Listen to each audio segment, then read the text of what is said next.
Certificate chemistry 2024 में जो है वो चैप्टर 8 जो हमने थ्योरी जिसकी डिस्कस की थी उसके कुछ MCQs आज हम देखेंगे कि किस तरह के MCQs इस चैप्टर से हमारे पास बन सकते हैं थर्मोकेमिस्ट्री से। क्योंकि हमने कंप्लीट थ्योरी पढ़ ली है तो अब इसलिए इतना मुश्किल नहीं होगा MCQs के आंसर्स देना। तो फर्स्ट MCQs हमारे पास है यहाँ पर, this is in standard enthalpy of atomisation heat of surrounding dash. तो एटमाइजेशन जैसे कि आप जानते हैं एटमाइजेशन का क्या मतलब होता है, किसी भी जो है मॉलिक्यूल का एटम में कन्वर्ट होना, that is atomisation. Like Cl2 है, क्लोरीन का मॉलिक्यूल है, अगर ये दो क्लोरीन के एटम में कन्वर्ट हो जाए दिस इज कॉल्ड एटमाइजेशन। और उसके लिए आपको हीट एनर्जी इस रिएक्शन में देनी पड़ती है एटमाइजेशन के लिए। तो ये जो प्रोसेस हमारे पास होता है ये हमारे पास होता है एंडोथर्मिक प्रोसेस। और एंडोथर्मिक प्रोसेस में क्या चीज़ होती है कि जो हीट होती है वो सराउंडिंग से सिस्टम की तरफ मूव कर रही होती है। तो हीट ऑफ सराउंडिंग क्या होगी यहाँ पर, इसका मतलब है डिक्रीज़ हो जाएगी इस वजह से, ठीक है। तो ये सी ऑप्शन इसका हमारे पास करेक्ट है, डिक्रीजेस। समझ गए क्यों डिक्रीजेस है? चूँकि एटमाइजेशन जो हमारे पास है चूँकि वो एक एंडोथर्मिक प्रोसेस है, इसी वजह से जो सराउंडिंग का जो टेम्परेचर है वो यहाँ पर हमारे पास डिक्रीज़ होगा। क्लियर है? तो इसी तरह के बहुत सारे MCQs देखते हैं। नेक्स्ट है delta H will be given a negative sign in dash.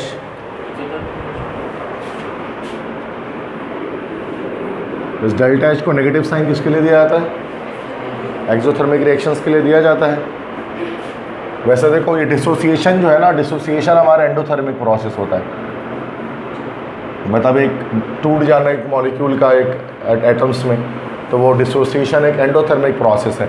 Decomposition reactions भी एंडोथर्मिक होते हैं, इसलिए हमारे पास ये ए ऑप्शन इसका करेक्ट है, दैट इज एक्सोथर्मिक रिएक्शंस। समझ गए सब? तो मसला ठीक है, दिखाई दे रहा है सबको? तो मसला तो नहीं है, ऑप्शंस वगैरह क्लियर है? ठीक है। तो सामने वालों को तो बहुत बड़े दिखाई दे रहा होगा, पीछे वालों को शायद सही फ़ोन का साइज़ दिख रहा हो, ठीक है। तो एक्सोथर्मिक रिएक्शंस हमारे पास इसमें ए ऑप्शन हो गया, ठीक। डिसोसिएशन में, डिसोसिएशन का मतलब होता है टूटना, ब्रेक डाउन होना। द डिसोसिएशन का तो मतलब ही होता है ना डिसोसिएट से निकला है, इसके मतलब टूट जाना।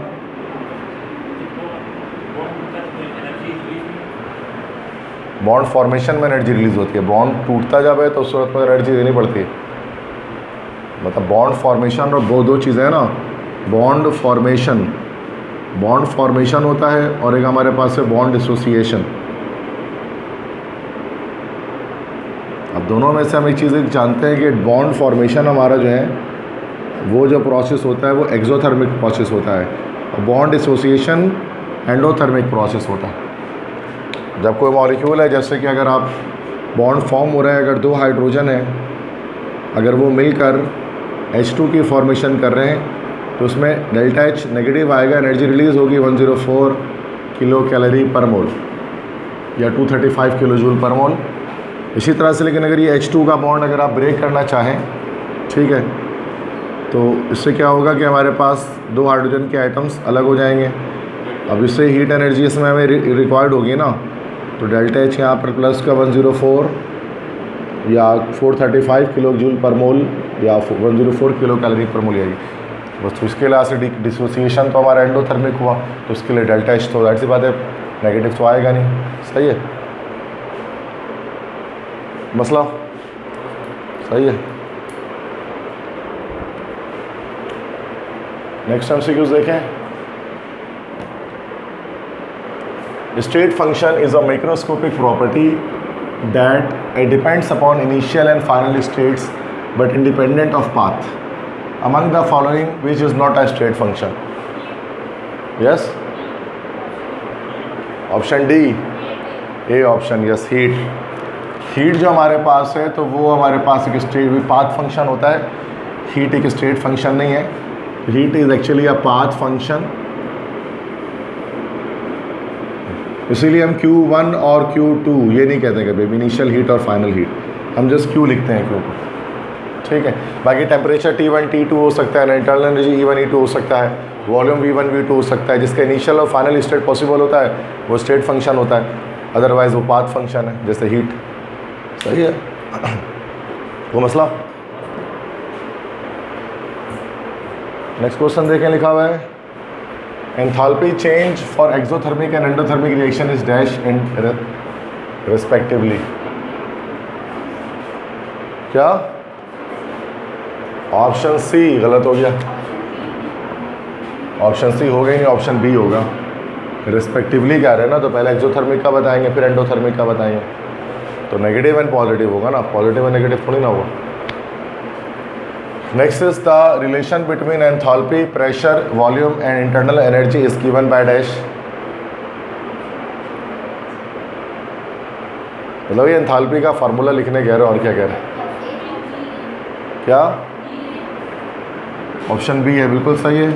H is equal to E plus P V. तो यहाँ पर हम लोग enthalpy, pressure, volume, internal energy का रिलेशनशिप बता रहे हैं आपस में क्या है। तो ये तो हमने पढ़ा है, H equal to E plus P V, total heat content of the system, that's enthalpy. Clear है।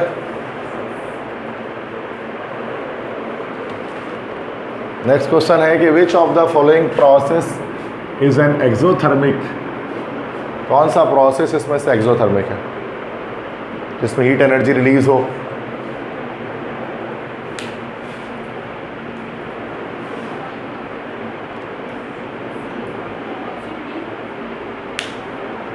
यस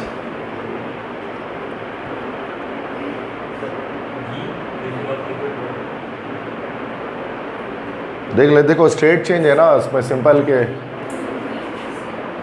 सब्लिमेशन ऑफ आइस, ये तो हमारा एंडोथर्मिक है, इसमें हीट एनर्जी अब्जॉर्ब होती है, सब्लिमेशन ऑफ आइस तो होगा नहीं। वैसे आइस तो वैसे भी सब्लिमेशन करता ही नहीं है, तो ये तो ऐसी घड़ी है। नेक्स्ट है freezing of liquid water. Freezing of liquid water से मुराद के वाटर हमारे पास लिक्विड है और ये सॉलिडिफाई हो रहा है, आइस में कन्वर्ट हो रहा है, तो ज़ाहिर सी बात है अगर लिक्विड से हीट एनर्जी रिलीज़ होगी तब जाकर वो सॉलिडिफाई होगा। लिक्विड को आप और हीट करेंगे, लिक्विड वाटर को, तो वो तो बॉयल हो जाएगा, वो तो गैस स्टीम बन जाएगा।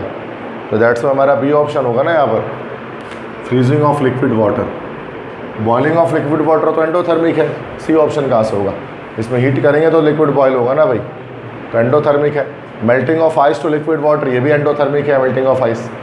ये तो बहुत बच्चों वाला सवाल है यार, ये इसका बी ऑप्शन है, फ्रीजिंग ऑफ लिक्विड वाटर। सही है, क्लियर है। तो इतना गलत सी और डी क्यों बता रहे, उसको सी बोल रहा है, को पता नहीं ठीक बोल रहा है। सिंपल है, इसका बी ऑप्शन ही सबको बताना चाहिए। हाँ मतलब सबको बी बताना चाहिए ना इसको आंसर। इतना आसान एमसीक्यूज़ है, सिंध बोर्ड के एमसीक्यूज़ ऐसे ही बड़े आसान रहते हैं, और मैं आसान एमसीक्यूज़ कराता हूँ। अब वो फिर बच्चे उसमें कमेंट्स में कहते हैं कि सिंध बोर्ड वालों को तो मज़े हैं, इतने आसान एमसीक्यूज़ करते हैं। पंजाब वगैरह के जो लेक्चर देख रहे होते हैं ना, तो वो लोग कहते हैं, वो लोग तो जेलस हो रहे होते हैं कि इतना आसान एमसीक्यूज़ की प्रैक्टिस आप लोग कर रहे होते हैं, क्योंकि उनके बहुत टफ एमसीक्यूज़ होते हैं पंजाब में जो आते हैं एमकेट में। हम तो हलवा एमसीक्यूज़ देते हैं उनके लिहाज से, फिर भी हमको गलत बता रहे हो उसमें आप लोग समझ ही में नहीं आ रहे कि वो क्या रहा है। नेक्स्ट बताइए कि when 1 molar sulfuric acid is completely neutralized by sodium hydroxide, the heat liberated is 114.64 kilojoule. The enthalpy of neutralization is dash.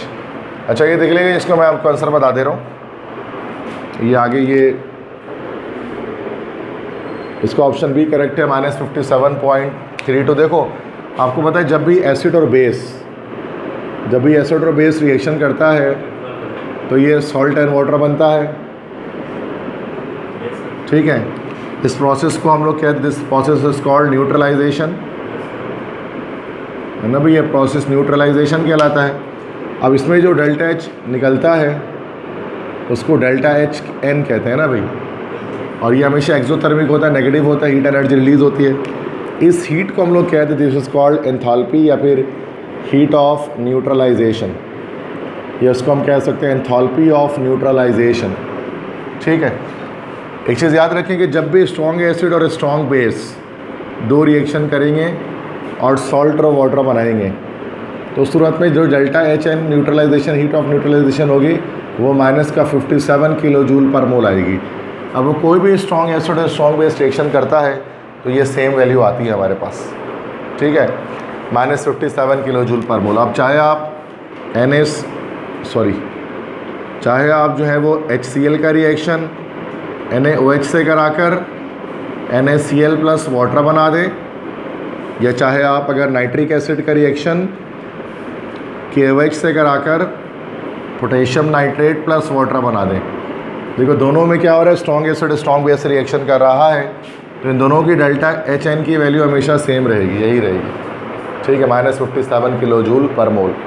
Strong acid strong base reaction के हाँ अगर, लेकिन अगर ऐसा हो जाए कि वीक एसिड या वीक बेस रिएक्शन करेंगे, अब वो भी जाहिर सी बात है सॉल्ट और वाटर बनाएंगे, लेकिन उनकी जो डेल्टा HN की वैल्यू होगी वो less than 57 kilo joule per मोल आएगी। अगर वीक एसिड्स और वीक बेसिस अगर होंगे involve in the reaction in the reaction of neutralization, then their heat of neutralization must be less than 57 kilojoule पर मोल। सही है भाई। तो अब यहाँ पर देखो क्या कह रहे हैं कि सल्फ्यूरिक एसिड के रिएक्शन कराया जा रहा है सोडियम हाइड्रोक्साइड से। अब चूँकि दोनों स्ट्रॉन्ग हैं, दैट्स वाई जो इंथैल्पी ऑफ न्यूट्रलाइजेशन होगी वो क्या होगी भाई, minus 57.32।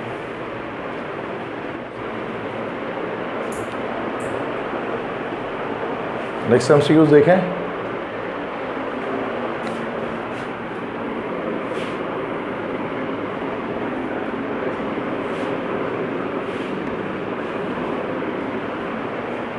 Which one of the following enthalpy terms will always have a negative sign? Yes? Enthalpy of combustion, yes.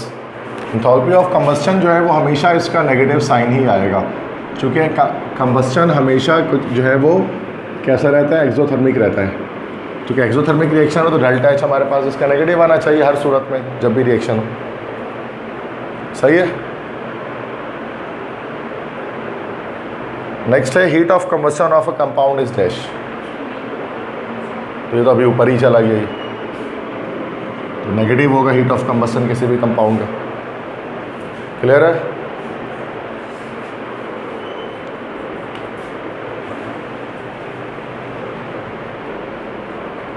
Next question है the spontaneous endothermic reaction is dash. कौन सा endothermic reaction जो है इसमें से, मतलब शायद एंडोथर्मिक ही पूछ रहे हैं, कौन सा रिएक्शन है बताइए, कौन सा रिएक्शन एंडोथर्मिक होगा।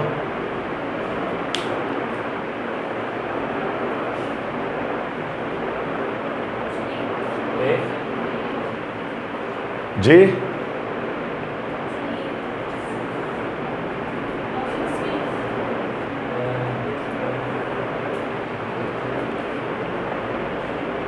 ए या सी?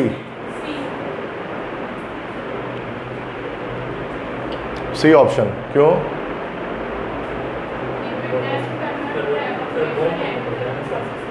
तो बी में नहीं हो रहा, क्या हो गया, सो रहे हो क्या भाई? डी तो होगा नहीं, तो उल्टा पुल्टा आंसर दे रहे हो आप लोग। डी तो होगा ही नहीं, डी इसलिए नहीं होगा, डी न्यूट्रलाइजेशन है, एक्सोथर्मिक है, इसमें तो एनर्जी रिलीज होगी ना delta H minus 57 kilo joule per mole, ये तो होगा ही नहीं, डी हटा दो। अब बाकी जो तीन रिएक्शन आ गए हमारे पास, ये तीनों रिएक्शन ही एंडोथर्मिक है।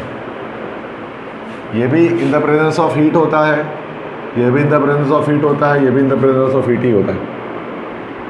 मतलब हाइड्रोजन वाटर है, वाटर को अगर आप हाइड्रोजन ऑक्सीजन में ब्रेक करना चाहेंगे तो आपको उसको एनर्जी देनी पड़ेगी, तब जाकर उसकी डिसोसिएशन होगी। बी ऑप्शन जो है वो हमारे पास क्या है, मतलब सी ऑप्शन तो डिसोसिएशन थी, और बी ऑप्शन जो हमारे पास है दिस इज एवापोरेशन, वो भी एंडोथर्मिक चेंज है। ऊपर N2 और O2 का रिएक्शन NO2 बना रहा है, ये कंबस्टन नहीं है, क्योंकि नाइट्रोजन ऑक्सीजन से रिएक्शन करता नहीं है नॉर्मल कंडीशंस पे, because of greater stability of nitrogen. तो नाइट्रोजन ऑक्सीजन कहाँ रिएक्शन करता है, हवा में नहीं कर ले रिएक्शन करना हो तो रिएक्शन होता नहीं है फिजिबल, इसको करवाना पड़ता है हाई टेम्परेचर पर कैटलिस्ट की मौजूदगी में, एंडोथर्मिक प्रोसेस से ये रिएक्शन होता है। तो ये तीनों एंडोथर्मिक है। अब ऊपर सवाल पढ़ेंगे तो ये बोला है कि कौन सा स्पॉन्टेनियस एंडोथर्मिक रिएक्शन है, मतलब ऐसा रिएक्शन जिसमें आपको एनर्जी देने की ज़रूरत नहीं है, तो वो बी ऑप्शन है ना भाई। एंडोथर्म जो ये एवोपोरेशन है, एवोपोरेशन होगा ना कि स्पॉन्टेनियस प्रोसेस, एक ऐसा एंडोथर्मिक रिएक्शन है जो स्पॉन्टेनियस भी है, मतलब आपको कांस्टेंट हीट एनर्जी आपको सप्लाई नहीं करना है, ये सराउंडिंग से हीट एनर्जी लेकर हो सकता है, लेकिन बाकी जो ए और सी इसमें आपको एनर्जी देनी पड़ेगी, नॉन स्पॉन्टेनियस है। एनर्जी देना बंद करेंगे रिएक्शन स्टॉप हो जाएगा, लेकिन बी वाला स्टॉप नहीं होगा। समझ गए? तो थोड़ा दिमाग तो लगाओ इसके अंदर, पता नहीं सी बोल रहे हो तो ये बोल रहे हो क्या क्या बोल रहे हो, थोड़ा दिमाग लगाना होता है। कभी कभार एमसीक्यूज आ जाता है ऐसा जिसमें थोड़ा सा सोचना पड़ जाए। अब सारे एमसीक्यूज हलवा थोड़ी ना होता है एमडी कैट में, थोड़ा सा टफ भी आ सकता है, तो बताना पड़ता है ना भाई कि ये ऐसे सही है।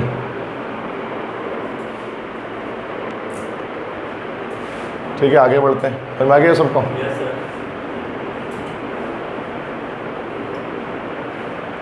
नेक्स्ट क्वेश्चन है कि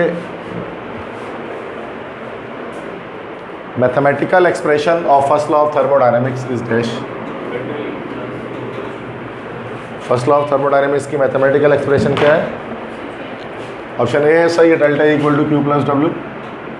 ये है ना भाई, कल ही तो लिखा था, मतलब बाकी तो कुछ भी नहीं है, बाकी है फर्स्ट लॉ के नहीं अलग अलग डेरिव वो हैं, गिब्स फ्री एनर्जी वगैरह ये सब चीज़ें। नेक्स्ट है at the standard condition that is 25 degree centigrade and 1 atmospheric pressure the enthalpy value of all elements is taken as dash. Yes, option A हो जाएगा 0, बिल्कुल सही। तो मैंने आपको बताया था कि एंथैल्पी ऑफ फॉर्मेशन एलिमेंट्स की जो होती है वो हमेशा 0 होती है, चूँकि जाहिर सी बात है वो किसी चीज़ से बन नहीं रहे होते हैं, वो ऑलरेडी एलिमेंट्स ही होते हैं। कंपाउंड्स की एंथैल्पी ऑफ फॉर्मेशन आती है, एलिमेंट्स की हम कभी भी एंथैल्पी ऑफ फॉर्मेशन नहीं लिखते। ठीक है, नेक्स्ट क्वेश्चन है heat of reaction at constant volume is the dash.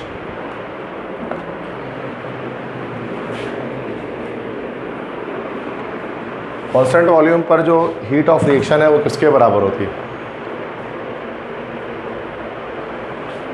हमने केस पढ़ा था ना कल प्रेशर वॉल्यूमर की इक्वेशन का, कि whatever heat you are provided to the system at constant volume only increases the internal energy of the system without doing any work done. ये जो प्रेशर वॉल्यूमर की इक्वेशन है इसका ये फर्स्ट केस होता है, केस नंबर 1 अगर आप याद करो तो सही है। तो जाहिर सी बात है हीट ऑफ रिएक्शन जो हीट दे रहे हैं वो बराबर हमारे पास होगा change in internal energy. That's A option सही है। तो ये तो भाई ये केस 1 है प्रेशर वॉल्यूमर की इक्वेशन का। ठीक है, मसला समझ में आ गई बात? अभी ये सब चीज़ें मैंने बताई नहीं, अगर आप घर से पढ़ कर आए हो तो आप इसको आराम से इजीली कर सकते हो, उसमें कोई एमसीक्यू में कुछ भी ऐसा नहीं है। If you have already read the lectures ना, अगर आपने उसको समझा है तो इसमें सारे एमसीक्यूज आपके हो पाएंगे। लेकिन अब वरना जाहिर सी बात है अगर आप बिना पढ़े जाओगे और टेस्ट में तो ये सब गलत तक लगा के आओगे, तुक्का मार के आओगे। आपसे थोड़ी ना इतना हलवा थोड़ी ना पूछेगा हाइड्रोजन का सिंबल क्या होता है बताओ, सोडियम का सिंबल बताओ, फर्स्ट पीरियड में कितना एलिमेंट होता है ये बताओ, है ना, ऑक्सीजन का ओ जो है वो किस एलिमेंट का सिंबल है ये बताओ। अब इतना हलवा भी नहीं होता यार, कम से कम मतलब थोड़ा सा इस लेवल का तो होता है कि एमडी कैट में आ सके। और ये बहुत आसान एमसीक्यूज अगर आपने एक बार लेक्चर सिर्फ पढ़ लिया है, आधा घंटा भी पढ़ लिया तो ये सारा सॉल्व करके बैठ जाओगे। मतलब जाहिर सी बात है, और आसान और क्या चाहिए आपको इस आसान स्कीम कि आधे से 1 घंटे के लेक्चर से आपका पूरा एमसीक्यूज निकल रहा है। बाकी पंजाब बोर्ड वाले 12-12 घंटे पढ़ जाए तो भी एमसीक्यूज नहीं हो पाता उनसे। हम सिंध बोर्ड वाले 1 घंटे भी पढ़ लें तो हमारा हो जाएगा। आसान एमसीक्यूज है ना, लेकिन वो भी नहीं करता बच्चा। 1 घंटा पढ़ना भी वो पता नहीं क्या इस तरह से इस लॉजिक से पढ़ रहा होता है कि वो फिर वो भी सॉल्व नहीं कर पाता एमसीक्यूज को। वो 1 घंटा 2 घंटा पढ़ के भी नहीं कर पाता, क्या करें। नेक्स्ट क्वेश्चन देखें। A well stoppered thermoflask contains some ice cubes, this is an example of dash. Option C हो गया सही, आइसोलेटेड सिस्टम की एग्जांपल है थर्मोस जब आ जाए तो बताया था मैंने, क्योंकि हीट और एनर्जी दोनों ही ट्रांसफ़र नहीं होगी। लेकिन एक परफेक्ट आइसोलेटेड सिस्टम तो एग्जिस्ट नहीं करता है, नियर टू आइसोलेशन हम लेकर जा सकते हैं, बट कहीं ना कहीं एनर्जी मैंने आपको बताया था रिलीज़ हो रही होती है आइसोलेटेड सिस्टम के अंदर भी। नेक्स्ट क्वेश्चन देखें। An exothermic reaction is one in which the reacting substance is dash. Exothermic reactions क्या होते हैं?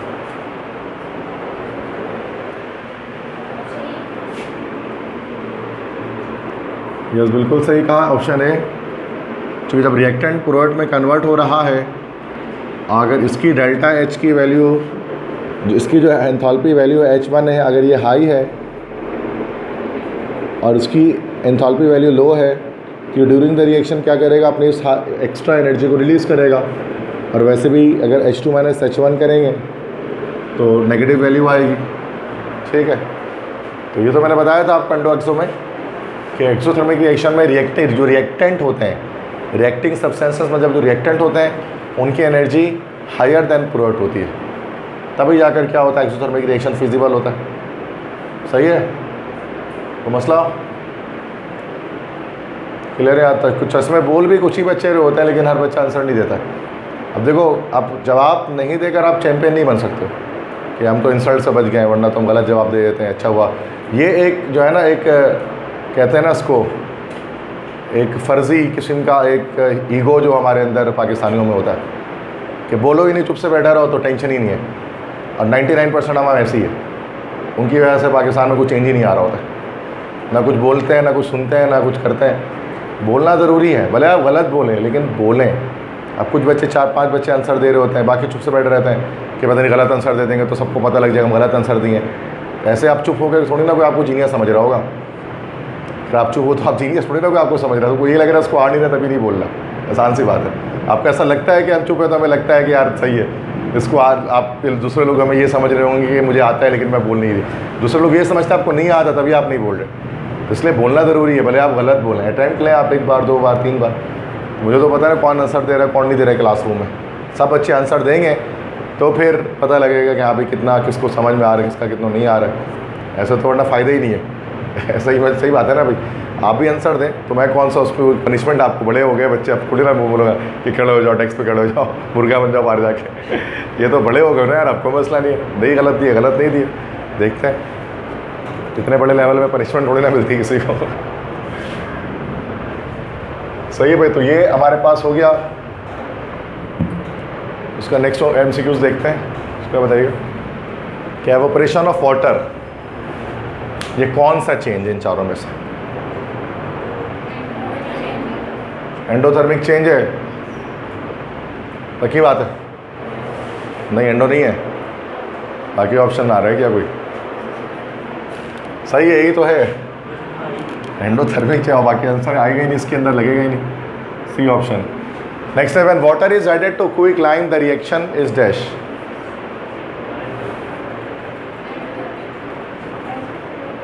तुक्का लग गया तुक्का। क्विक लाइम क्या होता है? क्विक लाइम हमारे पास होता है, अब बता दूंगा तो फिर तो आंसर आ ही जाएगा। क्विक लाइम हमारे पास होता है कैल्शियम ऑक्साइड, जिसको हम लोग कहते हैं चूना। ठीक है, जब कैल्शियम ऑक्साइड को पानी में डालते हैं तो ये हमारे पास बना लेता है कैल्शियम हाइड्रोक्साइड, जिसको हम लोग स्लेक्ट लाइम भी कहते हैं ना। तो ये जो क्विक लाइम है ये स्लेक्ट लाइम में कन्वर्ट हो जाता है। ये रिएक्शन देखा है कभी होते हुए? कभी नहीं देखा है? हाँ देखा है ये रिएक्शन। अरे तुम लोगों ने शायद देखा होगा ना, ब्लीचिंग पाउडर में कभी रिएक्शन आ गया यार। उसी दिन दीवारों पे होता है चूना, देखा है? तो क्या करते हैं, उसको चूने को पानी में डालते हैं, बड़ा सा ड्रम लेते हैं, लोहे के ड्रम जैसा होता है, उसमें पानी भर के उसके अंदर चूना डाल देते हैं। क्या होता है उसमें? चूना डालने के बाद क्या होता है? कभी नहीं देखा किसी ने? आपने देखा है? देखा है कभी? कभी नहीं देखा, पर किसी ने भी नहीं देखा है। क्या होता है बताओ तो सही। फिर चूना जब डालते हैं पानी में तो क्या होता है? बुलबुला टाइप का बन रहा होता है। कभी उसको हाथ लगाए ड्रम को, गर्म हो रहा होता है वो। आप कारपेट में भी हो रहा होता है, सही कह रहे हो, कार्बाइड। मैं इसकी बात कर रहा हूँ, चूना जब पानी में डालोगे ना तो उसके बाद तो वो बुलबुले बनते हैं, धुआं निकल रहा होता है उससे, और वो गर्म हो रहा होता है काफ़ी। तो वो जो है ना, ये जो प्रोसेस है, इसमें हीट एनर्जी रिलीज़ हो रही होती है। अब हीट एनर्जी रिलीज़ हो रही है तो डेल्टा एच नेगेटिव है, ये प्रोसेस कैसा हो गया, एक्सोथर्मिक हो गया। ये तो कॉमन डेली लाइफ एक्सपीरियंस का सवाल है कि जब कोई क्लाइंब को पानी में डाला जाता है तो रिएक्शन कैसा होता है। ऑब्ज़र्व भी क्या करें चीज़ों को अपने आसपास, तो शायद कॉन्सेप्ट बनते हैं अच्छे कि क्या हो रहा है हमारे आसपास। हम तो छोटे में देखते थे कि यार वाकई में चूना जब पानी में डाला जाता था तो उसमें से गर्म हो रहा होता था। हमें क्या पता, हम 1-2 क्लास में हमें क्या पता एक्सोथर्मिक क्या होता है। हाँ, खोल रहा होता है कि जब हम हीट नहीं कर रहे हैं उसको, बोलो चाहे वो वाइट कलर का चूना डालने से कैसे गर्म हो गया, ये तो जादू हो गया। तो हम बड़ा अमेज होते थे उसको देख कर ना कि यार पता नहीं क्या है ये। तो बड़े हुए तो पता लगा कि ये चीज़ें हैं। ये ऐसे ही होता है, छोटे में बस हम हैरत में आ रहे होते हैं चीज़ों को देख करके, ये क्यों हो रहा है ऐसा। और ड्राइव 1-2 क्लास के बच्चों को स्कूल टीचर होना बताएंगे एक्सोथर्मिक चेंज है और ये ऐसा हो रहा है, उनको अक्सर खुद भी नहीं पता होगा। ठीक है, 1-2 की टीचर कौन सी इतनी क्वालिफाइड होती है। तो लेकिन बड़े होने के बाद ये पता लगता है कि ऐसी चीज़ें ऐसे हो रही हैं। अम्मी अबू से पूछे तो उनको भी इतना खास नहीं पता होता, तो ज़ाहिर सी बात है उतने क्वालिफाइड थे नहीं। तो ये पढ़ के समझ में आता है कि ये चीज़ क्या हुई है। आगे बढ़ते हैं कि energy required to dissociate 4 gram of gaseous hydrogen into free gaseous state atoms is 208 kilocalorie at 25 degree centigrade. The bond energy of H bond will be dash. ये भी ऐसा है, तो न्यूमेरिकल टाइप का सवाल दे दिया इन्होंने। कह रहे हैं कि 4 ग्राम हाइड्रोजन गैस को जो जब उसको बॉन्ड को ब्रेक किया जा रहा है तो 208 किलो कैलोरी एनर्जी रिक्वायर हो रही है। मतलब बॉन्ड एनर्जी कितनी होगी H2 की। अब अगर 4 ग्राम का मतलब हो गया, 4 ग्राम का मतलब हो गया कि 2 मॉलिक्यूल्स लिए गए हैं H2 के। ऐसे ही है ना भाई, 2 मॉलिक्यूल ले गए H2 के तो 4 ग्राम हो गया वो, ये 2 मोल्स लिए गए। या 2 मॉलिक्यूल तो नहीं, मतलब चलो 2 मोल्स कह लो, है ना भाई। 2 मोल्स ऑफ H2 लिया गया ना भाई, 2 मोल्स हो गया। अब 1 मोल H2 का कितना आ जाएगा हमारे पास, 1 मोल H2 2 ग्राम हो जाएगा, तो हाफ हो जाएगा एंथैल्पी। चूँकि एंथैल्पी तो हमें पता है एक्सटेंसिव प्रॉपर्टी है, पढ़ाया था ना। तो जब अमाउंट को कम करते हैं तो एंथैल्पी भी कम होती है। तो 208 का आधा कितना हो जाएगा, 104 हो जाएगा। तो अभी तो बताया था मैंने कि 104 किलो कैलोरी होती है H2 की बॉन्ड डिसोसिएशन एनर्जी। वो तो याद होगा तो ऐसे भी लगा सकते हैं, डायरेक्ट 104 है, वरना उसको डिवाइड बाई 2 करके भी लगा सकते हैं। क्योंकि 4 ग्राम दिया हुआ है तो 2 ग्राम का उसका आधा हो गया। क्योंकि एक्सटेंसिव प्रॉपर्टी है, अमाउंट को हाफ करेंगे तो वैल्यू भी हाफ जाएगी एक्सटेंसिव प्रॉपर्टीज़ के अंदर। इसको दोबारा बताओ उसको। अच्छा बता रहा हूँ दोबारा से, देखो यहाँ पर कह रहे हैं कि 2 मोल्स ऑफ H2 है। इससे हम लोग क्या कर रहे हैं, इसका बॉन्ड ब्रेक कर रहे हैं। इसको बॉन्ड ब्रेक करने से क्या होगा, 4 हाइड्रोजन के आइटम्स हमारे पास बनेंगे। और जो एंथैल्पी चेंज आ रहा है इसमें कितनी हीट, अब हीट एनर्जी देनी पड़ेगी। वो हीट एनर्जी देनी पड़ रही है 208 किलो कैलोरी पर मोल, या सिर्फ किलो कैलोरी लिखा है। अब हम यहाँ अब बॉन्ड एनर्जी इसको नहीं कहेंगे, बॉन्ड एनर्जी तो सिर्फ एक मोल के लिए होती है ना। The amount of energy which is required to break the bond of 1 mole of a substance. अब इन सब को अगर हम डिवाइड बाय 2 कर दें तो ये हमारे पास क्या हो जाएगा, H2 हो जाएगा। मतलब ये 4 ग्राम था अगर ये, तो ये 2 ग्राम हो गया। ये 2H हो जाएगा, ये भी 2 से डिवाइड हो गया। तो डेल्टा H भी जब 2 से डिवाइड होगा तो कितना हो जाएगा, ये 104 किलो कैलोरी हो जाएगा ये। तो ये बॉन्ड एनर्जी आ गई, चूँकि 1 मोल के लिए आ गई। तो बॉन्ड एनर्जी 1 मोल के लिए ही निकल रही होती है, अदरवाइज वो जस्ट एंथैल्पी है। ठीक है, change in enthalpy. Next question देखते हैं। A balloon filled with oxygen is placed in a freezer, identify system. एक बलून है जिसको ऑक्सीजन गैस को भर के उसको फ्रीज़र में डाल दिया है। बताइए इसमें से सिस्टम क्या है इन तमाम में से। बलून होगा, फ्रीज़र कहाँ से, फ्रीज़र तो सराउंडिंग है। अंडर ऑब्जर्वेशन तो बलून है ना भाई, जिसमें ऑक्सीजन को डाला गया है। तो बलून जो हमारा है ना वो सिस्टम है। Balloon filled with oxygen is placed in a freezer, identify system.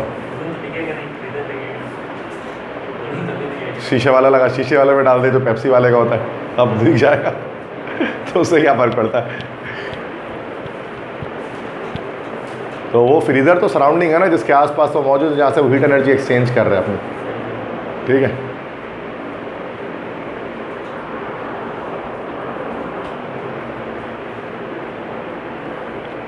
चलिए नेक्स्ट आगे बढ़ते हैं।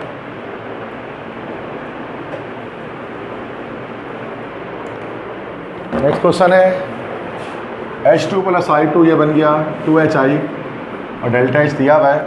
According to this reaction heat of formation of HI will be dash.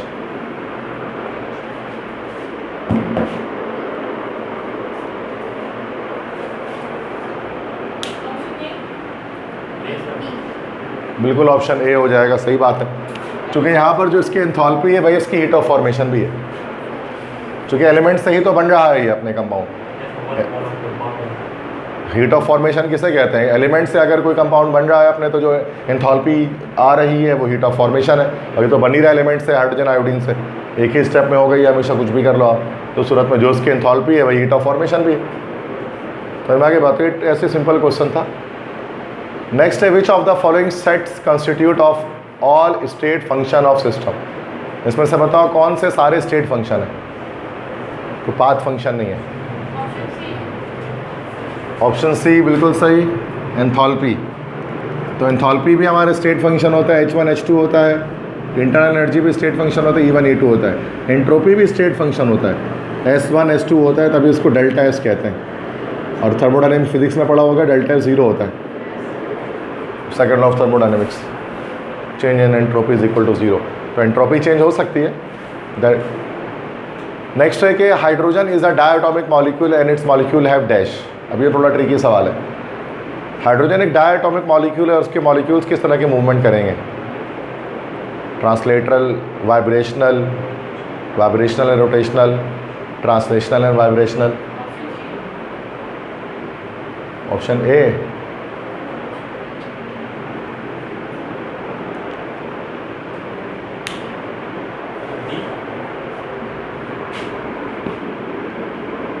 हाँ, डी ऑप्शन, डी ही करेक्ट है. कैसे है?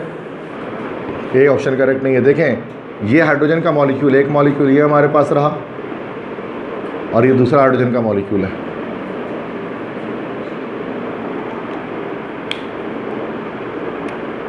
अब ये दोनों इस तरह से आपस में जुड़े हुए हैं. ये एक हाइड्रोजन ये रहा, दूसरा हाइड्रोजन ये रहा. अब ये मूव कर सकते हैं, स्ट्रेट आगे पीछे मूव कर सकते हैं. ये मॉलिक्यूल मूव कर सकता है, वाइब्रेशन भी कर सकता है, लेकिन रोटेशनल नहीं कर सकता ये, क्योंकि दैट से बात है जुड़े हुए ना तो घूमेगा ही नहीं है. दूसरे साथ जुड़े तो नहीं अपने एक्सिस में घूमेगा, नहीं अपने एक्सिस में घूमेगा. दैट्स वाई हाइड्रोजन का जो मॉलिक्यूल होता है या कोई डायटोमिक मॉलिक्यूल जो है वो हमारा रोटेशनल मोशन नहीं करता, रोटेट ही नहीं कर सकता, एक्सिस से फिक्स होता है. समझ गया? मतलब एटम जो स्पिन करता है तो वो रोटेशनल मोशन होती है, उसके अंदर पॉसिबल नहीं है. सही है. तो ये थोड़ा कॉन्सेप्चुअल MCQs था, ये टफ था. अब इसमें कोई न्यूमेरिकल नहीं है लेकिन कॉन्सेप्ट टफ है, तो इतना दिमाग जाएगा ही नहीं आपके इतने दूर तक इसमें कि यार मॉलिक्यूल को घूमता नहीं है, इस पर फिक्स हुआ भाई आपस में. नेक्स्ट है which one of the following statement is false.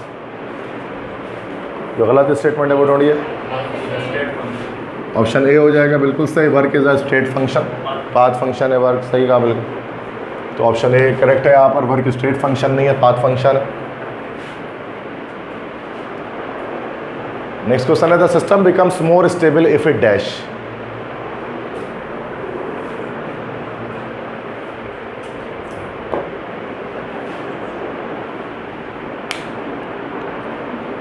अब देखिए होता ये है कि ना कि कोई भी सिस्टम, कोई भी केमिस्ट्री का सिंपल लॉजिक है, जिसके पास एनर्जी ज़्यादा होगी वो अनस्टेबल होता है, और जिसके पास कम एनर्जी होती है वो स्टेबल होता है. और जो एटम्स होते हैं वो अपनी एनर्जी को लॉस करके स्टेबिलिटी गेन करते हैं. बॉन्डिंग इसी वजह से होती है. तो सिस्टम ज़्यादा स्टेबल कब होता है? जब वो एनर्जी लॉस कर देता है, तो उस सूरत में उसकी स्टेबिलिटी गेन हो जाती है. बी ऑप्शन होना चाहिए, लूजेज एनर्जी. ठीक है. कॉन्स्टेंट एनर्जी होगा तो वो भी, तो मिसाल के तौर पे अगर किसी की एनर्जी हाई है और वो हाई पे कांस्टेंट चले जा रहा है तो वो तो अनस्टेबल ही है. कांस्टेंट होने से स्टेबिलिटी थोड़ी ना गेन होगी. बता किसी की रिएक्टेंट है उसकी एनर्जी है ही हाई, उसका तो नेचुरली वो अनस्टेबल है नेचुरली. अब अगर उसकी एनर्जी कांस्टेंट हो जाएगी, कांस्टेंट मतलब उसी पे फिक्स रहेगी, तो वो तो अनस्टेबल ही चलता रहेगा ना. लो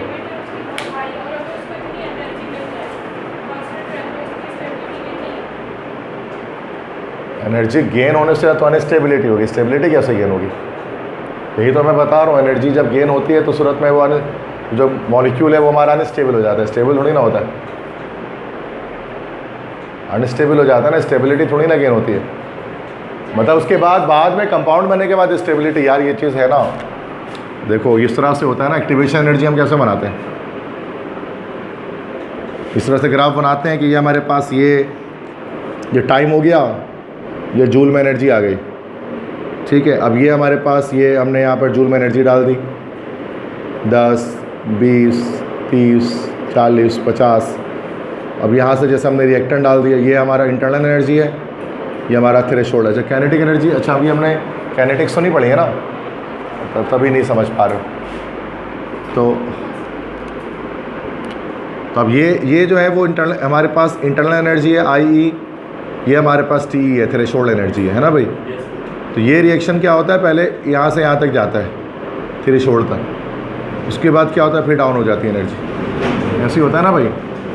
तो शुरू में ये इंटरनल एनर्जी है और ये हमारा थ्रेशोल्ड है, और दोनों के बीच का जो डिफरेंस आएगा ये आएगा हमारा एक्टिवेशन एनर्जी आएगी, ठीक है।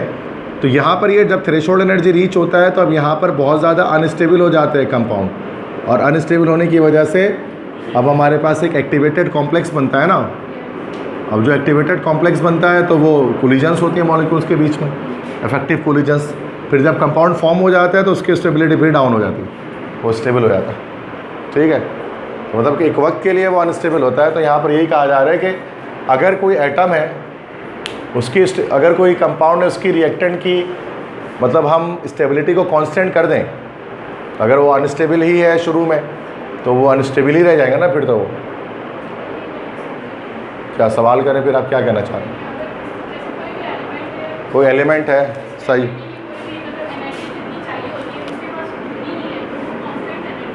नहीं ना, कांस्टेंट का मतलब ये थोड़ी ना होता है। कांस्टेंट मतलब जो चेंज ना हो, उसका मतलब ये यहाँ पर है।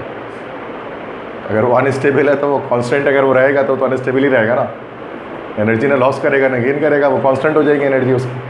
तो उस सूरत में वो गया तो स्टेबल है तो स्टेबल ही रहेगा, अनस्टेबल है तो अनस्टेबल ही रहेगा। तो सवाल का मकसद पूर्ण ना पूरा होगा डी ऑप्शन से, समझ गए।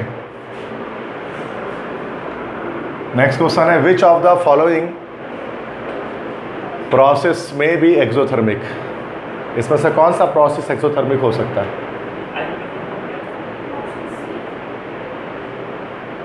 यस, फर्स्ट इलेक्ट्रॉन एफिनिटी, बिल्कुल सही जवाब दिया आपने कि इलेक्ट्रॉन एफिनिटी आपको पता है। EA से मुराद यहाँ पर है इलेक्ट्रॉन एफिनिटी। अब इलेक्ट्रॉन एफिनिटी आप जानते हैं, it is the amount of energy which is released when an electron enters in the last shell of an atom. तो फर्स्ट इलेक्ट्रॉन एफिनिटी ज़्यादातर नेगेटिव होती है। फर्स्ट इलेक्ट्रॉन एफिनिटी पॉजिटिव भी हो सकती है in the case of fluorine. F में आप जानते हैं कि पॉजिटिव होती है फर्स्ट EA, लेकिन सेकंड EA हमेशा पॉजिटिव होती है, चाहे आप कुछ भी कर लो। मतलब सेकंड इलेक्ट्रॉन एंटर करना है तो आपको एनर्जी देनी पड़ेगी। फर्स्ट इलेक्ट्रॉन में लेकिन ज़्यादातर एटम्स के केस में ये नेगेटिव ही आता है, मतलब एक्सोथर्मिक चेंज होता है। मतलब फर्स्ट इलेक्ट्रॉन जब एंटर करता है एटम के अंदर, उसके बाद सेकंड इलेक्ट्रॉन आता है तो फिर वो पॉजिटिव होना शुरू हो जाता है। पढ़ा था नहीं हमने इसको, तो हमने उसमें पढ़ा था ग्रुप ट्रेंड के अंदर, सही है को मसला। EA मतलब इलेक्ट्रॉन एफिनिटी,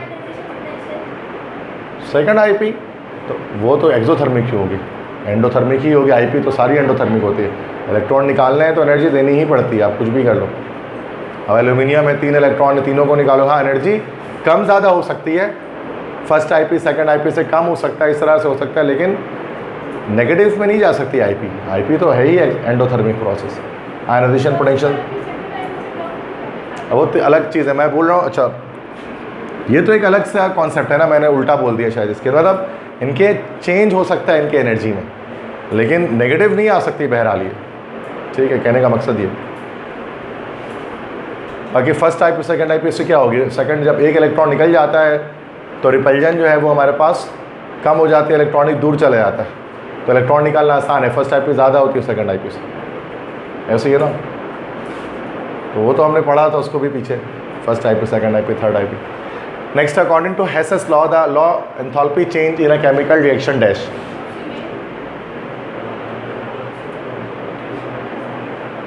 ये क्यों होगा, ये नहीं है भाई, क्या हो गया, पूरा पढ़े तो सही।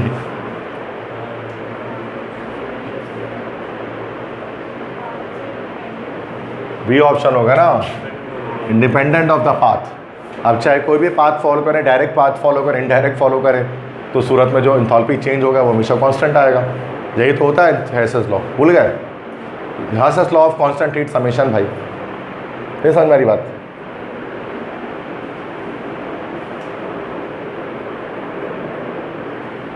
आगे बढ़े। नेक्स्ट है an exothermic process is dash. इसमें से पता है एक्सोथर्मिक प्रोसेस कौन सा है जिसमें हीट एनर्जी रिलीज हो रही हो।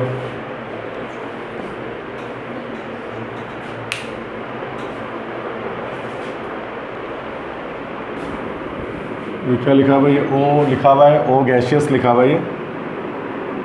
थोड़ा सा वाटर मार्क की वजह से ना ये ऐसा हो गया, +1 इलेक्ट्रॉन और ये O- लिखा हुआ है, ठीक है।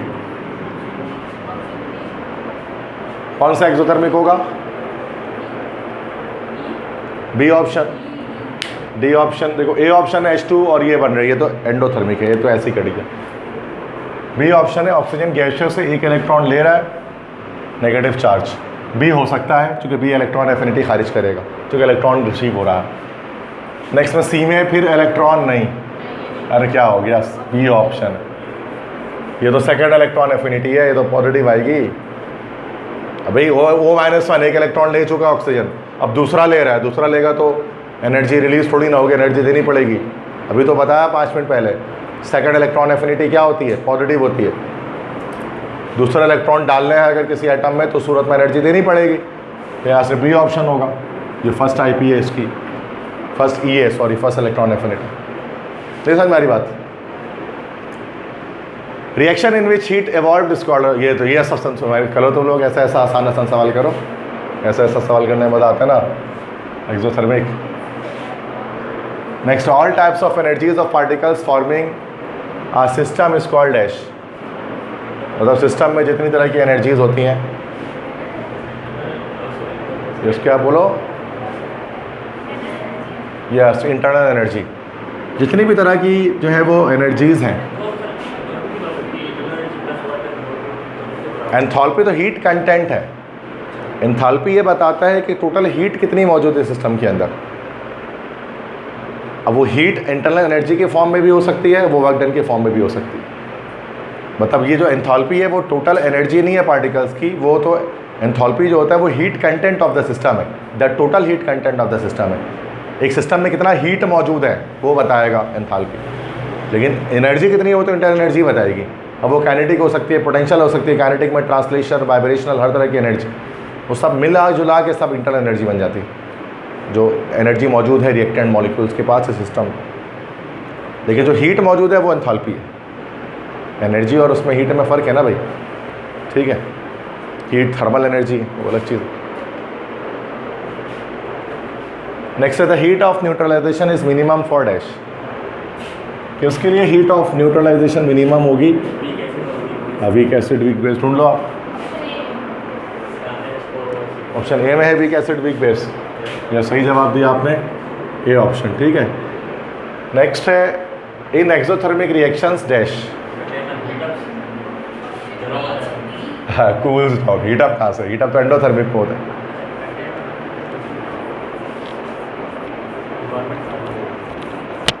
अगर एनवायरनमेंट में हीट चले जाते तो कंटेनर्स कूल डाउन इस तरह से होती। सही है।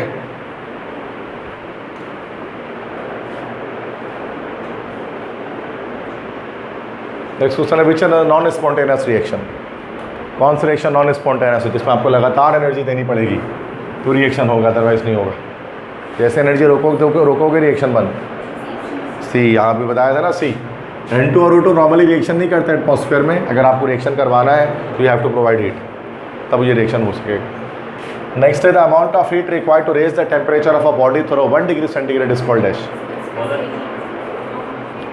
मोलर हीट तो होगा नहीं, मोल की बात ही नहीं कर रहे, एंट्रोपी भी नहीं है। स्पेसिफिक हीट या हीट कैपेसिटी? हीट कैपेसिटी क्या चीज़ होती है?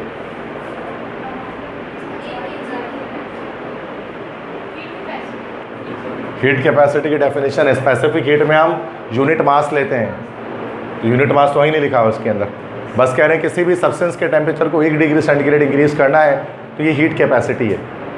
अब अगर वो कह दे कि भाई 1 ग्राम ऑफ सब्सटेंस है या 1 किलोग्राम ऑफ सब्सटेंस है तो फिर वो स्पेसिफिक हीट है। अगर 1 मोल कहते तो मोलर स्पेसिफिक हीट है। समझ गए? स्टेट चेंज की बात करें तो लेटेंट हीट है, तो अलग चीज़ होती है ना। तो ये तो हीट कैपेसिटी की डेफिनेशन है सिंपल। हीट कैपेसिटी किसे कहा जाता है कि किसी भी सब्सटेंस, कोई भी सब्सटेंस है 1 डिग्री उसके टेम्परेचर आप चेंज करने के लिए जो एनर्जी दे रहे हो तो वो हीट कैपेसिटी कहलाती है। अब उस हीट कैपेसिटी के अंदर अब स्पेसिफिक हीट आ जाती है, मोलर स्पेसिफिक हीट आ जाती है, सब आ जाएगा इसमें। ठीक है, फिजिक्स में पढ़ते हैं उसको हम लोग। ठीक है, नेक्स्ट है first law of thermodynamics related dash internal energy work and heat. सही है। Next is the heat of neutralization is maximum for dash. Strong acid strong base ढूंढ लो। डी ऑप्शन है NaOH तो -57 निकल जाएगा इससे एनर्जी। ठीक है, -57 ही बोला मैंने, और क्या बोला? वो रिकॉर्ड हो गया को जो बोला, अगर सुन ले रहा मतलब जब मैं बोला वो रिकॉर्ड भी हो रहा है, तो ऐसी बात नहीं है। मेरे सारे अल्फाज जो निकले हैं वो सबूत के तौर पे रखे हैं। ऑप्शन ए क्यों नहीं हो सकता है? माइनस में तो सब में आएगा। हीट ऑफ न्यूट्रलाइजेशन तो आती ही माइनस में। न्यूट्रलाइजेशन रिएक्शन तो होता ही एक्सोथर्मिक है, वो चाहे कोई भी हो, लेकिन माइनस में किसी की वैल्यू ज़्यादा होती है, किसी की माइनस में कम होती है। तो माइनस में जो मैक्सिमम वैल्यू आ रही होती है वो हमारे पास स्ट्रॉन्ग एसिड स्ट्रॉन्ग बेस की आ रही होती है, बाकी इसकी कम आ रही होगी, लेकिन हाँ माइनस में ही रही होगी। -20 -30 आ रही होगी, इस तरह से आ रही होगी वैल्यू। और ये वैल्यू एक्सपेरिमेंटली कैलकुलेट होती है, मतलब आप निकाल नहीं सकते उसको कि भाई इसकी कितनी आएगी। एक कैलोरीमीटर होता है, बॉम्ब कैलोरीमीटर, इस तरह से हम कर रहे होते हैं वो, फिर वो फेडरल बोर्ड का टॉपिक है। नेक्स्ट है which one of the following values of heat of formation indicates that the product is more stable. सबसे ज़्यादा स्टेबल प्रोडक्ट किस में होगा इन सब में से? जिसकी एनर्जी सबसे कम होगी, तो किसकी सबसे कम है? -230, यस बी ऑप्शन हो जाएगा। सही है, करेक्ट। नेक्स्ट है which of the following change in enthalpy in bond Haber cycle में भी negative. The bond Haber cycle तो वैसे एक साइकिल होता है, आपको बस ये उसमें बताना है कि किसके अंदर जो एनर्जी है वो नेगेटिव आएगी। लेटेंट हीट है कहाँ यहाँ पे? लेटेंट हीट थोड़ी ना है कोई। आई मतलब आयनाइजेशन एनर्जी। क्या ये पॉजिटिव आती है कि नेगेटिव? आयनाइजेशन एनर्जी पॉजिटिव आती है ना, एनर्जी देनी पड़ती है, एंडोथर्मिक है। तो कड़ी आई है 80 एटोमाइजेशन एंडोथर्मिक है। इलेक्ट्रॉन एफिनिटी ये हो गया ना, नेगेटिव में आएगा। इलेक्ट्रॉन एफिनिटी आती है ना नेगेटिव में। मतलब बॉन्ड हेबर साइकिल जो होता है उसमें मल्टीपल प्रोसीजर्स होते हैं लैटिस एनर्जी कैलकुलेट करने के लिए। उसमें आयनाइजेशन एनर्जी, इलेक्ट्रॉन एफिनिटी सब कैलकुलेटर होती है। अब इलेक्ट्रॉन एफिनिटी आपको पता है एनर्जी रिलीज होगी जब इलेक्ट्रॉन एंटर होगा एटम के अंदर, तो बस यही नेगेटिव है। बाकी ये डिसोसिएशन एनर्जी ये भी पॉजिटिव में आती है। ठीक है, next Hess's law can be apply to determine dash. बेटा सब निकाल लेते हैं इससे, all of these. Lattice energy भी हेसेस लॉ से निकलता है। बॉन्ड हेबर साइकिल खुद हेसेस लॉ की एप्लीकेशन है। इस तरह से हीट ऑफ कंबशन में निकाल सकते हैं हेसेस लॉ से, डेल्टा एचएफ में निकाल सकते हैं, सब कैलकुलेट होता है Hess's law of constant heat summation से। अब नेक्स्ट बताए by Hess's law dash. Hess's law से क्या मुराद है?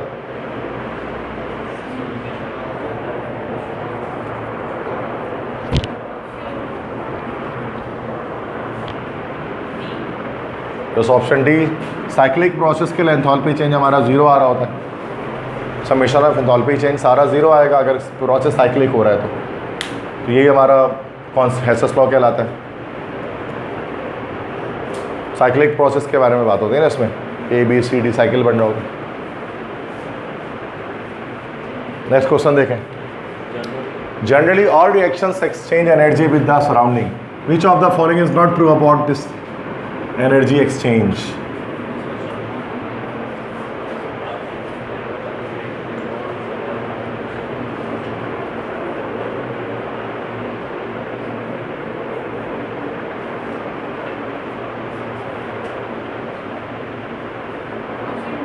Yes option D correct. Haber's process is an endothermic reaction, ये एक्सोथर्मिक होता है। हेबर प्रोसेस नेगेटिव होता है ना डेल्टा एच के लिए, तभी तो लो टेम्परेचर पे कराते हैं रिएक्शन। बाकी सब सही बात है। डी वाला ऑप्शन इनकरेक्ट है।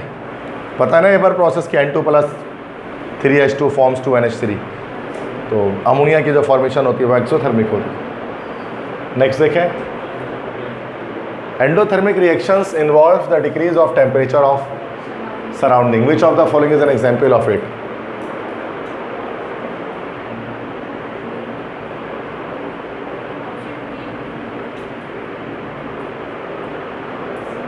एंडोथर्मिक कौन सा इसमें से? या डी है, वही तो बताया मैंने भी आपको। हैबर प्रोसेस है तो एक्सोथर्मिक होगा ना ये डी बताया ना। N2O2 हमेशा कभी भी साथ में रिएक्शन डायरेक्ट नहीं करते, हीट देना पड़ता है। नेक्स्ट क्वेश्चन देखें, if the enthalpy of B is greater than A there is probability that the reaction A forms B is dash. बहुत हलवा सवाल है, आसान। यस, B की ज़्यादा है A से, तो बिल्कुल सही है। तो एंडोथर्मिक होगी रिएक्शन, हीट एनर्जी अब्जॉर्ब होगी।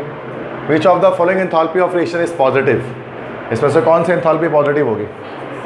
सी, एंथैल्पी ऑफ एटॉमाइजेशन, सही। ये हमेशा पॉजिटिव होगी चूँकि एनर्जी देनी पड़ेगी एटॉमाइजेशन में, वही डिसोसिएशन जिसको हम कहते हैं। क्लियर है? नेक्स्ट,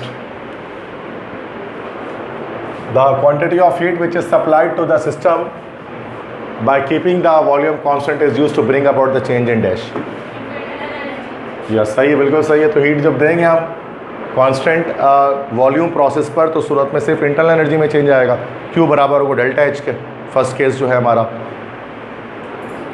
नेक्स्ट है, which of the following enthalpies could be exothermic as well as endothermic? इसमें कौन सा एक्सोथर्मिक एंडोथर्मिक दोनों हो सकते हैं? बोले ऑप्शन डी, बिल्कुल सही। हीट ऑफ फॉर्मेशन, ये एंडोथर्मिक भी हो सकता है, एक्सोथर्मिक। हीट ऑफ कंबस्शन सिर्फ एक्सोथर्मिक, हीट ऑफ न्यूट्रलाइजेशन सिर्फ एक्सोथर्मिक, हीट ऑफ एटॉमाइजेशन सिर्फ एंडोथर्मिक। कि दोनों जो हो सकता है वो हीट ऑफ फॉर्मेशन है, वो प्लस माइनस किसी में भी आ सकता है। क्लियर है? Next, which of the following is not a state function of thermal system? Option A work, चूँकि पाथ फंक्शन है, बिल्कुल सही, ए ऑप्शन हो गया। Next, which of the following involves the absorption of energy from the surrounding? Endothermic. हाँ, endothermic की तो ढूंढना है, कौन सा एंडोथर्मिक है ये बताओ।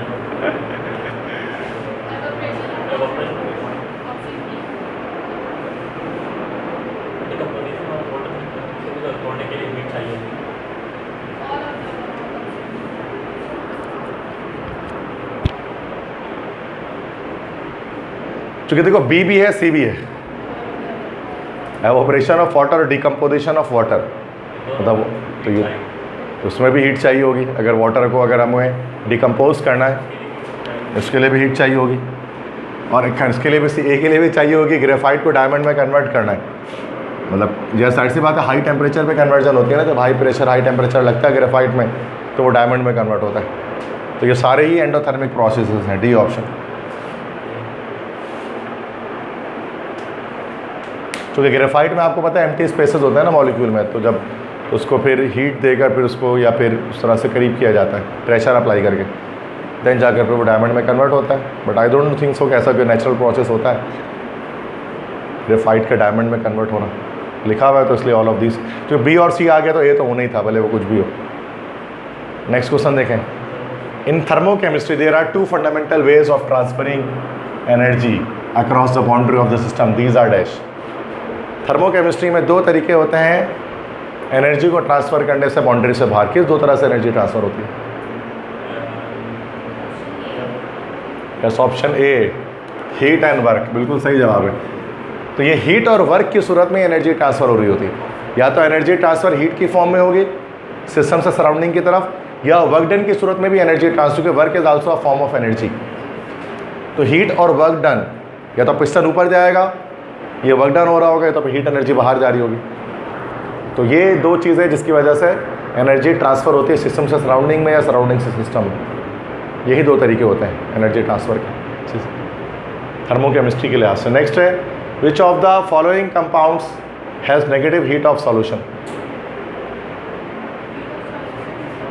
हीट ऑफ सॉल्यूशन का मतलब ये होता है कि लाइक जब भी कोई सॉल्ट लेंगे, इसको हीट ऑफ सॉल्यूशन भी कहते हैं। इसी को आप लोग हीट ऑफ सॉल्यूशन के बजाय आप इसको ये भी कहते हैं ना, हाइड्रेशन एनर्जी।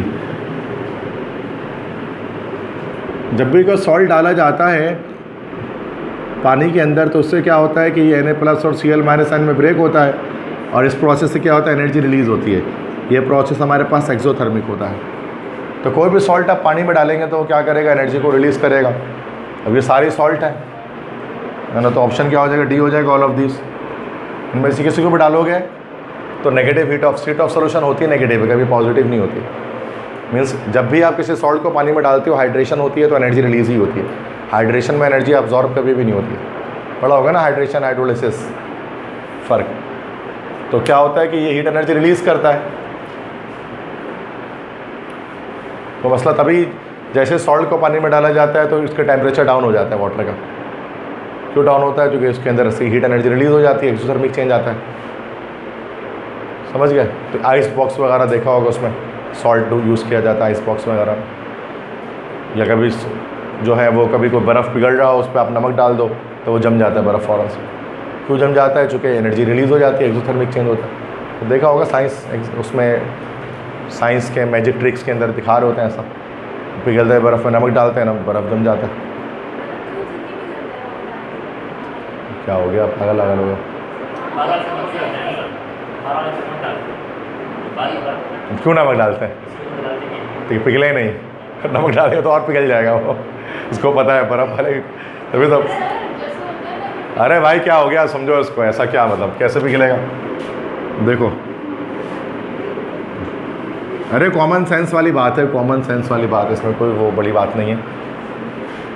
सिंपल है, सॉल्ट जब भी पानी में डाला जाता है तो हाइड्रेशन होती है, उससे हीट एनर्जी रिलीज़ होती है, एक्सोथर्मिक चेंज आता है। आसान सी बात है। अब एक आइस क्यूब है, आइस क्यूब ले रहे हैं ना, तो उसमें हम लोग ट्रिक क्या करते थे बचपन में, मतलब एक धागा लेते थे और बोलते थे इस धागे को इस बर्फ़ से आर पार करके दिखाओ। एक बर्फ़ का क्यूब होता था और धागे से आर, और बोलते थे कि धागे से इस बर्फ़ से आर पार कर लो, मतलब ऐसे करके आर पार करके दिखाओ धागे को। अब हम लोग कैसे करते थे उसको, या धागा या फिर तार ले लेते, कभी तार भी ले लेते। तो हम लोग तार को क्या करते, तार को उसके ऊपर रख देते थे, यूँ करके दबाते थे। जब प्रेशर लगने से क्या होता था, वो दबता था, तो आइस मतलब एक सुराख होना शुरू हो जाता था, तो उसके अंदर वो नीचे बीच तक चला जाता, सेंटर तक। फिर ऊपर से एक चुटकी नमक लेकर ना ऊपर से नमक डाल देते थे ऐसे करके। जैसे नमक डाल देते तो क्या होता, ऊपर से जो बर्फ़ जो पिघल चुकी होती थी ना वो जम जाती थी। फिर वो तार ऐसा फील हो जैसे उसके अंदर से गुजरा हो। नहीं किया आज तक कभी? नहीं किया आज तक? तो क्या किया बचपन में तुम लोग जब ये सब एक्सपेरिमेंट नहीं किया? फिर मोबाइल चलाए, फिर सिर्फ कैंडी क्रश खेला है, बस यही किया ज़िंदगी में। ये तो साबित हो रहा है, तो हम करके देखा बच्चे, 1-2 क्लास में किया था हम लोगों ने। यहाँ हमें पता नहीं था ये क्यों होता है, तो बड़े हुए तो पता लगा कि यार ये चेंज एक्सोथर्मिक है, इसी वजह से हो रहा है। मतलब सिंपल सी बात है कि नमक जो है ना, इसलिए आइस बॉक्स पुराने ज़मानों में, मतलब पहले आइस पॉप के नाम से आइसक्रीम आया करती थी, जंबो आइसक्रीम बोला करता था उसको। अभी तो आइस पॉप फ्रिज वाली आती है, पहले होती थी कि ठेले में लेकर घूमते थे, मतलब उसमें सिर्फ ठेले में लेकर, बहुत आप लोगों को तो याद भी नहीं होगा, आपके बड़े भाई बहन अम्मी अब्बू को याद होगा, ठीक है। तो ठेले में लेकर ना जंबो आइसक्रीम लेकर घुमा करते थे, बट उसमें कोई कूलिंग वो नहीं होता था मैकेनिज्म। लाइक उसमें जो उनके पास डब्बा होता था ना, उसमें चारों तरफ वो नमक होती थी, नमक लगा देते थे। वो आइस पॉप नाम के फिर वो जो जितने भी उसमें ना अलग अलग फ्लेवर्स के सारी ना उसके अंदर वो रखते थे। सब गर्मी में भी वो पिघलता नहीं था वो, क्योंकि वो चारों तरफ नमक होता था, नमक उसको जमा कर रखता था, टेम्परेचर को डाउन रखता था। तो ये प्रोसीजर होता है उसका, मतलब ख़ास आइस बॉक्स में अगर आप देखोगे तो नमक होती है चारों तरफ से। तो ये एक्सोथर्मिक चेंज करवाता है, हीट एनर्जी रिलीज़ करवाता है सॉल्ट किसी भी चीज़ के अंदर से। तो सॉल्ट का ये काम होता है कि बर्फ़ को पिघलने से रोकता है ये, और आप लोगों को बर्फ़ पिघलने में मदद देता है ये।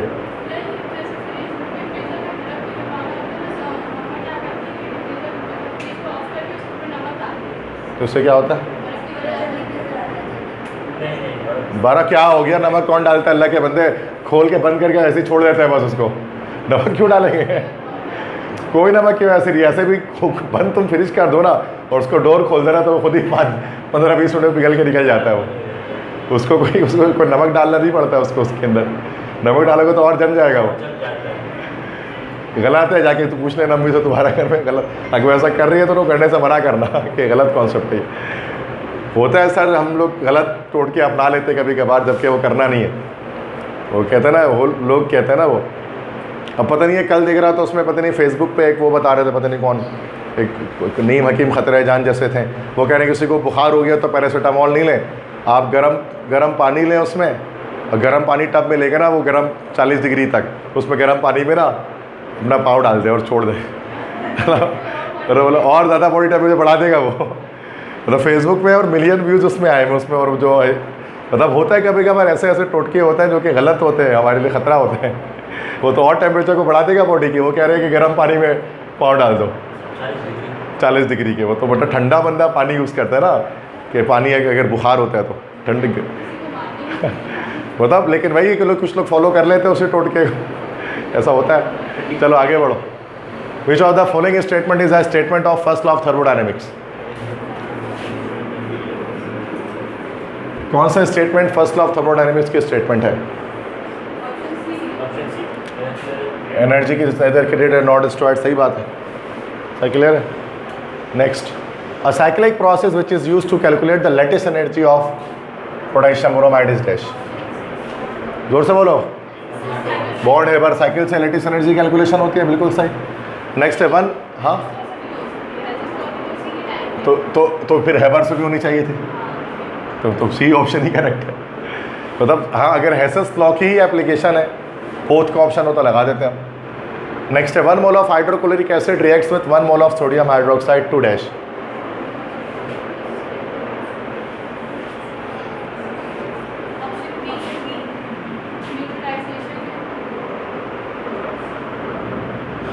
गलत जवाब।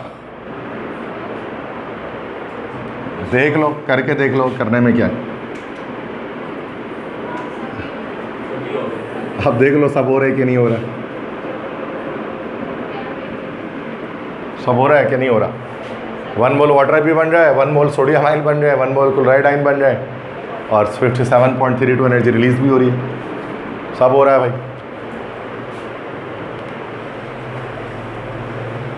Next, which of the following is not true about the standard enthalpies of neutralisation?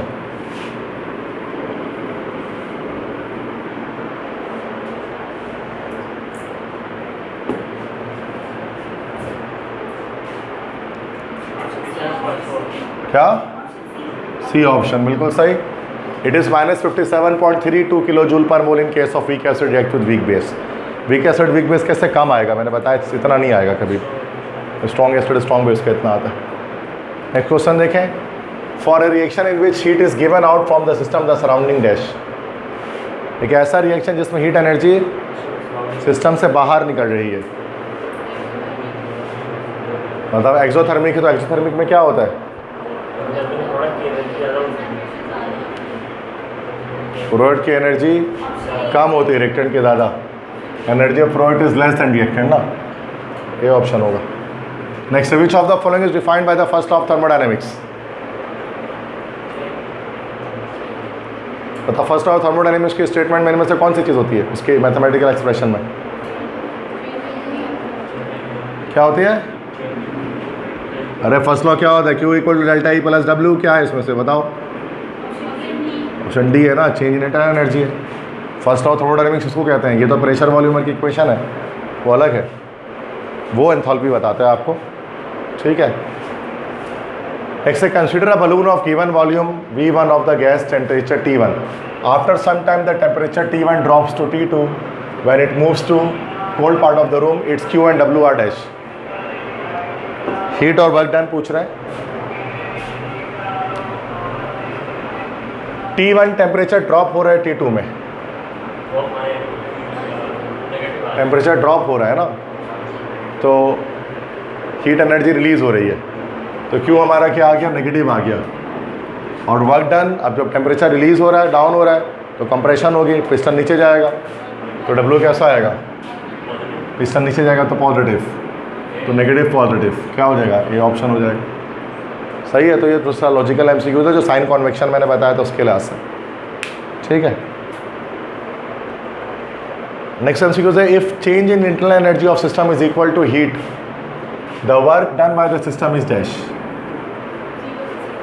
0 बिल्कुल सही जवाब है कि अगर Q जो है वो इंटरनल एनर्जी के बराबर है तो वर्क डन 0 हो गया। यही constant volume work. Next, in case of atomization of element the heat of surrounding dash. Atomisation endothermic है, डिक्रीज होकर सराउंडिंग की, ठीक है, टेम्परेचर हो गया। ये ऑप्शन क्लियर है यहाँ तक? Next, which of the following is a state function? सबका इनिशियल फाइनल पॉसिबल होता है, ऑल ऑफ दिस हो गया। डी ऑप्शन समझ में आ रहा है सबको? अब तो समझ में आ गया, अब तो गड़बड़ होता है।